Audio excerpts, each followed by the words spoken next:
Voice box podcast with Amrik. दोस्तों नमस्कार, मैं Amrik voice box with Amrik में एक बार आपका फिर स्वागत करता हूं। दोस्तों आज का जो हमारा पॉडकास्ट है वो एक बहुत ही संवेदनशील मुद्दे पे है, जो वर्तमान में हमारे देश की दशा चल रही है और युवाओं में जो सोच है। आज की डेट में हम अगर देखें तो हम धर्म में, जाति में, इन सब चीजों में बंटते चले जा रहे हैं, जो कि राष्ट्र हित के लिए अच्छा नहीं है। मेरे हिसाब से राष्ट्र हित और राष्ट्र सबसे पहले होना चाहिए, धर्म और बाकी चीजें बाद में आनी चाहिए। इसी संदर्भ में आज हमारे साथ वार्ता करने के लिए अनस उस्मानी जी, जो भारतीय जनता पार्टी में अल्पसंख्यक मोर्चे में मंत्री पद पे हैं। अनस जी, आपका बहुत बहुत स्वागत है हमारे प्रोग्राम में। धन्यवाद अमरीक जी, मुझे बुलाने के लिए। जी, मेरे मन में एक प्रश्न है, जो आप इतने युवा होके आपने कोई और कैरियर ना चुन के राजनीति जैसा कैरियर चुना, इसके पीछे की क्या वजह है?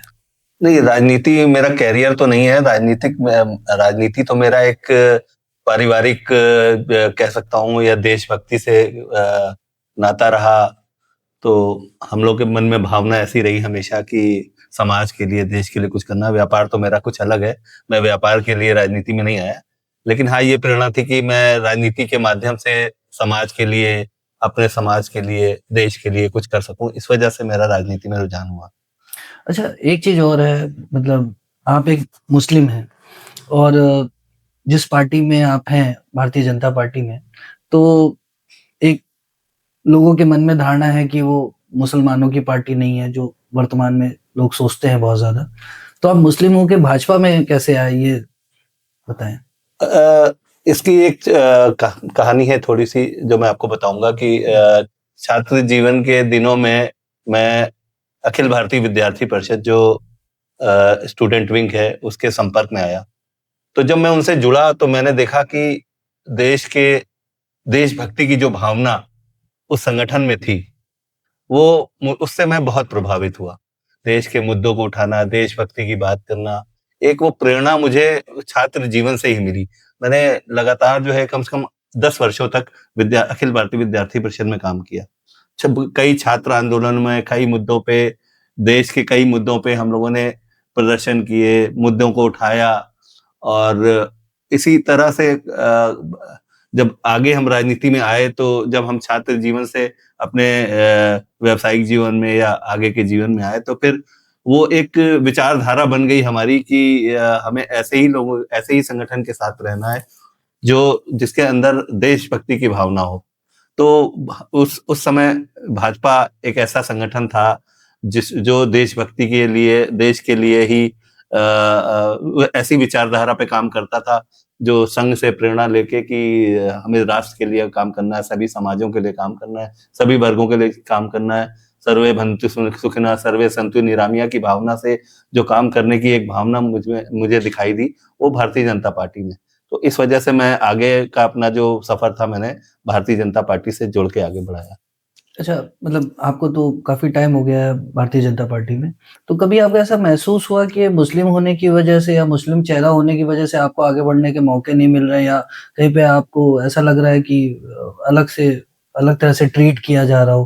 कभी कुछ ऐसा इतने सालों में लगा क्या आपको? नहीं, मुझे तो भारतीय जनता पार्टी में इतने साल हो गए काम करते हुए। मैंने विद्यार्थी परिषद में भी काम किया, मैंने भारतीय जनता पार्टी युवा मोर्चा में भी काम किया, उसके बाद अब मैं भारतीय जनता पार्टी अल्पसंख्यक मोर्चा में भी काम कर रहा हूँ। लेकिन हम लोगों को तो समान अवसर मिलते हैं, सभी बैठकों में हम लोग बराबरी से रहते हैं। सारा जो एक पदाधिकारी को जो एक अधिकार मिलता है और जो काम करने का मौका मिलता है, वो हमको बिल्कुल बराबर से मिलता है। हमें तो कभी ऐसी भावना नहीं हुई कि हमें मुस्लिम होने के नाते कहीं पे दबाया जा रहा है या हमारे साथ कोई वैसा व्यवहार किया जा रहा है। हम लोग के लिए सारे जैसे सब पदाधिकारियों के लिए बराबर अधिकार है पार्टी में, सारे वो हैं, तो उसी तरह से हम लोग को भी, हमें तो कभी ऐसा फर्क महसूस नहीं हुआ। जब से 2014 से मोदी जी की और योगी जी की सरकार आई है, तो मैं आपके संदर्भ में, मतलब आपके पॉइंट ऑफ व्यू से ये जानना चाहता हूँ कि इतने सालों में, मतलब एक मुसलमान होके आपको क्या लगता है कि वो मुसलमानों के हित के काम कर रहे हैं, या कुछ ऐसी चीजें जो और बेहतर वो कर सकते हैं? इस बारे में आप क्या? भाई देखिए, 2014 से पहले की आप सरकारों का अगर आप देखिए, तो उन्होंने हमारी मुस्लिम कम्युनिटी के लिए क्या किया। आज जो सच्चर कमेटी की रिपोर्ट जो आई थी, उसमें साफ साफ ये कहा गया था कि मुस्लिमों की जो हालत है वो आजादी के बाद से अब तक दलितों से भी बदतर है। मतलब मुस्लिम समाज जो है इतना पिछड़ा है, तो उसके लिए आप किसको जिम्मेदार मानते हैं? तो 2014 के बाद जब हमारी मोदी जी की सरकार केंद्र में आई, तो उन्होंने एक विजन से काम किया, सबका साथ, सबका विकास और सबका विश्वास। आज उत्तर प्रदेश में भी भारतीय जनता पार्टी की सरकार है, केंद्र में भी भारतीय जनता पार्टी की सरकार है, और सभी समाज के सभी लोगों को बराबर के मौके उपलब्ध हैं। आप देखिए जितनी भी सरकारी योजनाएं आ रही हैं, क्या उसमें किसी के साथ धर्म के नाम पे कोई भेदभाव हो रहा है? सबको उज्ज्वला, सबको आयुष्मान, सबको मकान। जहां तक कि आप अगर डीप एनालिसिस कराएंगे, सर्वे कराएंगे, तो आपको ये पता चलेगा मुस्लिम समाज के लोगों को सबसे ज्यादा इन योजनाओं का लाभ मिला है। सही कह रहे हैं आप। अच्छा, वर्तमान में जो एक मुस्लिम युवा है, जो एक युवा मुस्लिम है, वो उसको भाजपा को लेके उसके अंदर एक अलग सा एक डर कह लीजिए या एक असुरक्षा की भावना रहती है उनके मन में। तो जो मुस्लिम युवा हैं उनको आप क्या कहना चाहेंगे भाजपा को लेके? असल में क्या है कि जो हमारा मुस्लिम समाज है ना, वो थोड़ा बहुत ज्यादा भावनात्मक समाज है। तो क्या होता है कि विरोधी दल जैसे समाजवादी पार्टी, बसपा, कांग्रेस, इन्होंने क्या किया है, जीवन भर मुस्लिमों का वोट लिया, उनको वोट बैंक बना के रखा और उन्हीं के दम पे सत्ता में आते रहे, शासन करते रहे।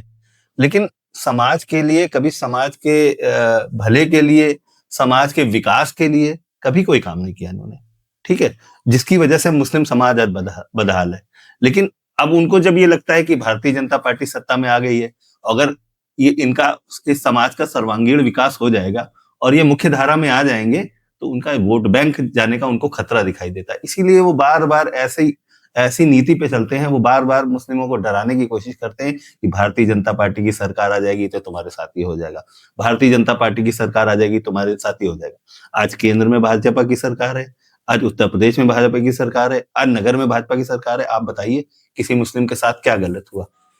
ये बात आपकी सही है। मतलब जो ये आपका मत है कि जो सरकारें पुरानी थी उन्होंने मुसलमानों को एक वोट बैंक ही समझा, लेकिन जो आपके कथन अनुसार जो भाजपा सरकार है वो सबका साथ, सबका विकास लेके चल रही है। कोई भी जो स्कीम्स हैं या बेनिफिट्स हैं वो सबके लिए बराबर ही हैं। वहाँ पे हिंदू, मुसलमान या किसी तरह का कोई भेदभाव नहीं है। तो मैं एक चीज़ आपसे और जानना चाहता हूँ कि कभी कोई ऐसी बात हुई है जो स्कीम्स हैं या कुछ लेके कि एज़ ए मुसलमान कोई आपके समाज में आप जाते होंगे तो बहुत जल्दी आपको शायद उतना सम्मान या चीज़ें नहीं मिलती होंगी। कभी कोई एक ऐसा वाक़या हुआ है कि जो स्कीमें या चीज़ें एक बड़ा आपको किसी को बेनिफिट मिला, उसको दिल पे छू गई और उसकी सोच बदली हो, अगर आपको कुछ याद हाँ, हो? कई ऐसे वाक़ये हैं जिनमें से मैं एक आपको बताना चाहता हूँ कि हम लोगों ने जब आयुष्मान कार्ड सरकार ने लॉन्च किया, तो हमने कई लोगों के, अपने समाज के कई लोगों के मुस्लिम्स के आयुष्मान कार्ड बनवाए। तो उस टाइम लोग बड़ा उसको लाइटली ले रहे थे, मुस्लिम समाज के ही लोग। लेकिन उस आयुष्मान कार्ड बनने के बाद एक दुर्भाग्यपूर्ण घटना हुई। एक हमारे मुस्लिम समाज के मिलने वाले थे, उनको हार्ट अटैक पड़ा एकदम से। तो उनको जब हम लोग लेके गए, उनका आयुष्मान कार्ड बना हुआ था, उनका पूरा इलाज जो है, पूरी बाईपास सर्जरी फ्री में हुई। जब वो रिकवर होके 3 महीने बाद जब वो एकदम नॉर्मल हुए, वो मुझसे आके मिले, उन्होंने कहा, भाई आज मैं भाजपा का फैन हो गया कि भाजपा ने, मतलब मेरी जिंदगी उस आयुष्मान कार्ड की वजह से, सरकार की योजना की वजह से बच गई। आज से मेरा मन बदल गया है। आज से मेरे लिए सरकार का जो काम करना चाहिए समाज के लिए, वो भाजपा की सरकार ने किया है। तो उनकी एक सोच बदल गई। आज वो भाजपा के कट्टर समर्थक है, हम लोग के साथ जुड़े हैं, हम लोग के विभिन्न कार्यक्रमों में, विभिन्न आयोजनों में बढ़ चढ़कर हिस्सा लेते हैं। अच्छा, एक चीज़ और है जो मतलब मोदी सरकार ने बहुत एक आपके समाज को लेके बड़े टफ डिसीजन लिए जो आपके समाज को स्वीकार नहीं हुए। जैसे आप 3 तलाक की बात करें, आपका वक्फ को लेके जो हुआ, इसके बारे में आपकी क्या सोच है कि वो डिसीजन सही है सरकार के, या आपका व्यक्तिगत क्या सोच है आपकी इस पे? अमरीक जी, मेरी तो सोच ये है कि देखिए, सबसे बड़ी जिम्मेदारी जो समाज, कोई भी समाज होता है, जैसे आपका सिख समाज है, हमारा मुस्लिम समाज है, समाज में अगर कोई कुरीति है या कोई गलत परंपरा है, तो उसको दूर करने की जिम्मेदारी सबसे पहले किसकी होती है? उस समाज की होती है। उस समाज के जो बड़े लोग हैं, जैसे मौलाना है, आलिम हैं, या जो जो इस समाज को मार्गदर्शन देते हैं या आगे लेके चलते हैं, जो बताते हैं, उनकी पहली ये जिम्मेदारी होती है कि वो समाज की कुरीति को ऑब्जर्व करके उसको बदलने की, समाज में एक चेतना लाके उसको दूर करने की कोशिश करें। तो ऐसा तो किसी ने समाज में किया नहीं कि भाई 3 तलाक एक कुरीति थी। कितनी हमारी बहनें परेशान होती थी। वक्फ के लेके आपको तो मालूम ही होगा कि वक्फ की संपत्तियों का दुरुपयोग लगातार चल रहा है। वक्फ का मतलब होता है कि अल्लाह के रास्ते में कोई संपत्ति को दान कर दिया है। यानी उस संपत्ति से जो भी आय होगी, आमदनी होगी, उसका इस्तेमाल समाज के लिए किया जाएगा, मुस्लिम समाज के लिए, अल्पसंख्यक समाज के लिए किया जाएगा। लेकिन क्या हो रहा है? कुछ लोगों ने उस पर कब्जा कर लिया है, उन संपत्तियों का लाभ उठा रहे हैं, महंगे-महंगे फ्लाइटों में घूम रहे हैं, ऐश कर रहे हैं। लेकिन मुस्लिम समाज के लिए, जो बेवाओं के लिए, गरीबों के लिए, मजलूमों के लिए जिस लिए वक्फ बनाया गया था, उस संपत्ति का इस्तेमाल नहीं हो पा रहा है। तो अगर मोदी जी ने 3 तलाक का कानून लाके मुस्लिम समाज में एक कुरीति जो थी, उसको दूर करने की पहल की, तो उसका तो स्वागत होना चाहिए। ये आपने तो किया नहीं। जब किसी ने और ने आके उस जिम्मेदारी को प्रधानमंत्री के नाते सर्व समाज की बात करते हो, उस कुरीति को दूर किया, उस पे अंकुश लगाया, तो आप उसका विरोध करने उतर आए। आज जब वक्फ संपत्ति के बारे में जो मौलाना आलिम हैं, उनको सोचना चाहिए कि ये वक्फ की संपत्ति की जो लूट मची है, इस लूट को रोकने की किसकी जिम्मेदारी है? इसके लिए भी सरकार आ गया ही, मोदी जी आ गया है। उन्होंने कहा कि हम इस लूट को नहीं होने देंगे। इस वक्फ की जो संपत्ति का जो लाभ है, उसका पहला हक जो गरीब मुसलमान है, उसका है। तो उसके लिए अगर उन्होंने कानून बनाया, तो लोग जाहिर सी बात है कि जो लोग का नुकसान हो रहा है, जो फायदा उठा रहे हैं, वो विरोध तो करेंगे। तो विरोध नकारात्मकता में नहीं होना चाहिए, अच्छी बात की तारीफ करनी चाहिए। लेकिन क्या होता है ना कि आप जब जिनकी दुकानें बंद होती हैं और विरोधी दल, उनको लगता है यार ये समाज कल को ये बढ़ जाएगा, इसकी सोच बदल जाएगी, ये पढ़ लिख जाएगा, तो हमारा वोट बैंक भी नुकसान है, तो वो भी भड़काने का काम करते हैं। तो इसके पीछे यही है, ये मंशा तो अच्छी है। आप पूरी तरह से सहमत है? बिल्कुल। अनुज जी, जैसे आप बोल रहे थे कि आप समाज में, आपके मुस्लिम समाज में शिक्षा को ज्यादा बढ़ावा ना देने की वजह से बहुत सारी प्रॉब्लम्स आ रही, युवा आगे नहीं बढ़ पा रहे हैं। तो आज जैसे आप अल्पसंख्यक प्रकोष्ठ में हैं, देख रहे हैं, तो ऐसा क्या है बेनिफिट्स हैं जो सरकार दे रही है जिससे मुस्लिम युवा आगे बढ़ पाए, या कुछ ऐसी स्कीमें या कुछ आप बताना चाहेंगे जिससे कि लोगों को बेनिफिट मिले? तो देखिए क्या होता है ना, समाज में शिक्षा की तरफ झुकाव कम कैसे होता है कि जब आदमी फाइनेंशियली परेशान होता है, जब समाज की इतनी बुरी दुर्दशा है, इतने निचले पायदान पे है, आर्थिक रूप से भी कमजोर है। जब आर्थिक रूप से कमजोर होगा, तो जब माँ बाप चाहेंगे कि जल्दी ही वो रोजगार में आ जाए, तो कोई काम कर ले, कोई अर्निंग उसकी शुरू हो जाए, घर का खर्चा चलने लगे। लेकिन जब समाज संपन्न होगा, तो शिक्षा का वो बढ़ेगा विस्तार। अब आज देख लिया, 2014 से के बाद के आप आंकड़े निकाल के देखिए, आज मुस्लिम समाज के बच्चे आईएएस, पीसीएस, डॉक्टर, आप रिकॉर्ड निकाल के देखिए, कितने बच्चे, आप लिस्ट आती है अखबारों में छपती है कि कितने बच्चे आज शिक्षा की तरफ अग्रसर हो रहे हैं। तो बड़ा है। हाँ, क्योंकि वो भी देख रहे हैं ना भाई, मन में तो उनके भी है कि हर एक व्यक्ति चाहता कि मेरा बच्चा डॉक्टर बने। अगर एक रिक्शे वाला भी है, तो वो भी चाहता कि मेरा बच्चा किसी अच्छी पोस्ट पे जाए, ना कि वो रिक्शा चलाए। नहीं, आपका कहना सही है। तो अवेयरनेस तो देखिए बढ़ी है, और लोगों में फर्क तो आ ही रहा है। नहीं, माइनॉरिटीज को लेके कुछ ऐसी स्कीमें हो या कुछ बहुत सारी ऐसी स्कीमें या कैसे वो लाभ, और सिर्फ माइनॉरिटी के लिए नहीं है, माइनॉरिटी के लिए नहीं, सर्व समाज के लिए स्कीमें हैं। और आजकल तो जब से मोदी सरकार आई, देख पहले तो क्या होता था, किसी बाबू की सिफारिश करनी पड़ती थी, किसी से सिफारिश करनी, किसी नेताजी की सिफारिश। आजकल तो हर चीज ट्रांसपेरेंसी हो गई है, हर चीज ऑनलाइन है, हर चीज वेबसाइट पे अवेलेबल है। आप किसी भी कैफे में जाइए, किसी सरकारी सुविधा केंद्र में जाइए, आपको सारी जानकारी उपलब्ध है। आप ऑनलाइन अप्लाई कीजिए, आपको किसी के सामने नहीं जाना है, आपको किसी से सिफारिश नहीं करनी है, कहीं पैसा घूस नहीं देनी है।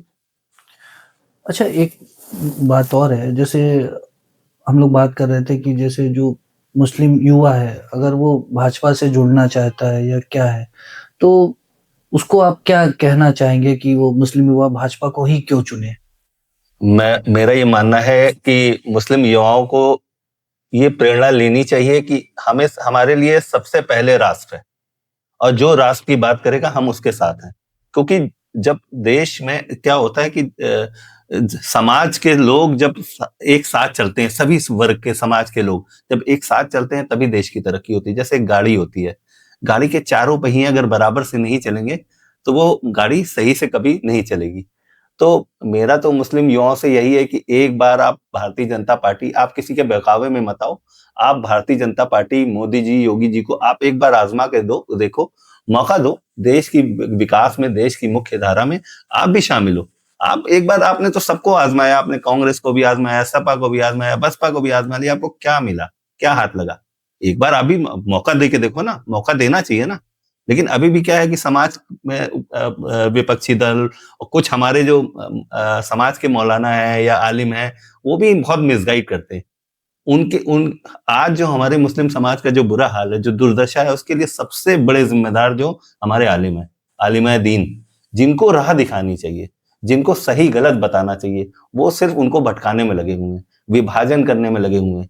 कि कितने फिरके बढ़ चुके हैं, कोई अहले हदीस है, कोई बरेलवी है, कोई जमाती है, कोई कुछ है, कितने फिरके बढ़ चुके हैं। तो ऐसे तो बिखराव हो रहा है। समाज की को दिशा देने की जिम्मेदारी युवाओं की ही है। युवाओं को ही आगे आना पड़ेगा और इस मिथक को तोड़ना पड़ेगा, और उस जो एक वो जो नीचे की तरफ ले जा रहा है, बार बार समाज को शर्मिंदा भी आज आए दिन कुछ मौलाना, कुछ आलिम लोग ऐसी ऐसी बातें कर देते हैं जो हमारे समाज को पूरे देश में शर्मिंदा होना पड़ता है। समाज के साथ काम करने की जरूरत है, मुख्य धारा में शामिल होने की जरूरत है। तो मैं तो आपके मंच से ही अपील करूंगा सभी युवाओं से कि आप देश की मुख्य धारा में आओ और हमारा साथ दो देश के विकास में। देश को विकसित करने के लिए भारतीय जनता पार्टी की सरकार अब आगे बढ़ रही है, आप उसमें सहयोग करो। अच्छा, जैसे शिक्षा में आपके यहाँ मदरसों का एक बहुत बड़ा योगदान है, क्योंकि बहुत सारे युवा मदरसों से ही शिक्षित होते हैं।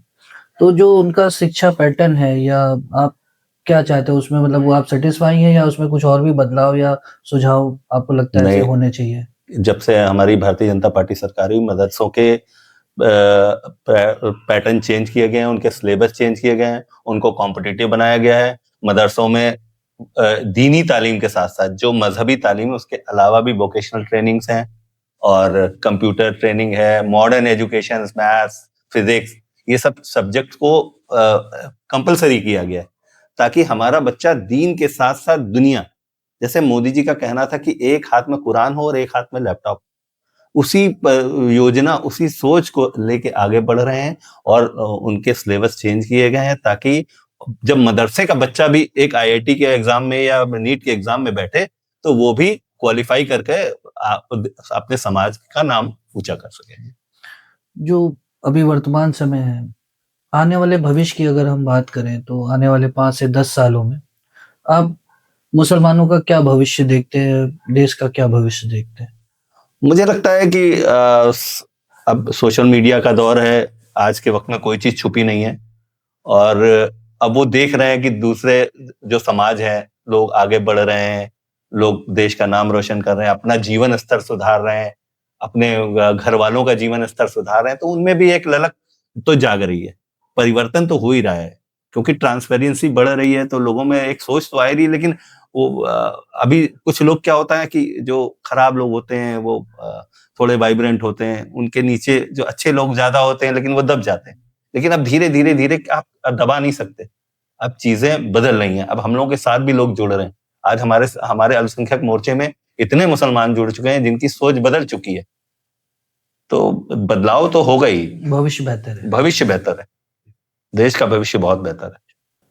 अनुज जी, मैं चाहूंगा कि जो हमारे दर्शक इस पॉडकास्ट को देख रहे हैं तो उनके लिए आप कोई एक संदेश जो देना चाहें जो उनके भविष्य में काम आ सके, तो वो संदेश जरूर आप दें। मेरा सिर्फ देश के मुस्लिम युवाओं से, अपने भाइयों से यही एक कहना है कि जैसे मेरे पिताजी ने समाज में एक अच्छे मुसलमान की भूमिका अदा की, वो उन्होंने पत्रकारिता की और वो राजनीतिक, उन्होंने भारतीय जनता पार्टी का दामन थामा विचारधारा से प्रभावित होकर, और उन्होंने बहुत अच्छा मुकाम हासिल किया, बहुत अच्छे अच्छे पदों पे रहे एक मुसलमान होते हुए भी, और भारतीय जनता पार्टी ने भी उनको बहुत अच्छा प्लेटफॉर्म दिया, बहुत इज्जत मिली, और आज हम उन्हीं के रास्ते पे चल के आगे बढ़ रहे हैं। और आज मेरी समाज में आप देखिए, एज अ मुस्लिम मेरी एक्सेप्टेंस क्या है। आज मैं जहां जाता हूँ हर आदमी मुझे सम्मान देता है, मुझे अच्छी नजर से देखता है, इज्जत देता है, मेरे लिए बराबरी के मौके उपलब्ध हैं। तो आप उस एग्जाम्पल से अगर आप सोचो, आप समाज में आके घुलो मिलो, मुख्य धारा में आओ, अपने में आप अगर आप संकुचित रहोगे तो आप पिछड़ जाओगे। आपको आना पड़ेगा, सोच बदलनी पड़ेगी, नजरिया बदलना पड़ेगा, और तभी जो है आपका विकास होगा। जब आपका विकास होगा तभी समाज का विकास होगा। हमारे समाज के लिए बहुत जरूरी है कि ये बदलाव बहुत जरूरी है, क्योंकि मुस्लिम समाज को लेके बहुत निगेटिविटी इस समय फैली हुई है।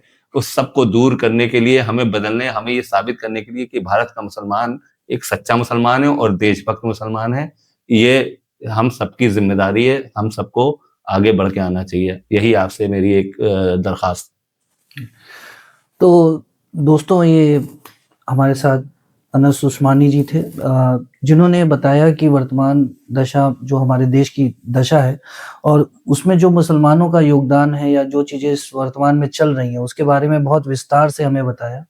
और बात तो सच है कि हमें एक समाज में रहते हुए व्यापक तौर से हर चीज़ों को देखना चाहिए, एनालाइज़ करना चाहिए, ना कि किसी के बहकावे में आके बहक जाना चाहिए। तो बस अपने विवेक का इस्तेमाल करिए। अगले एपिसोड में फिर हम किसी नई शख्सियत के साथ मिलेंगे। तब तक के लिए नमस्कार। नमस्कार।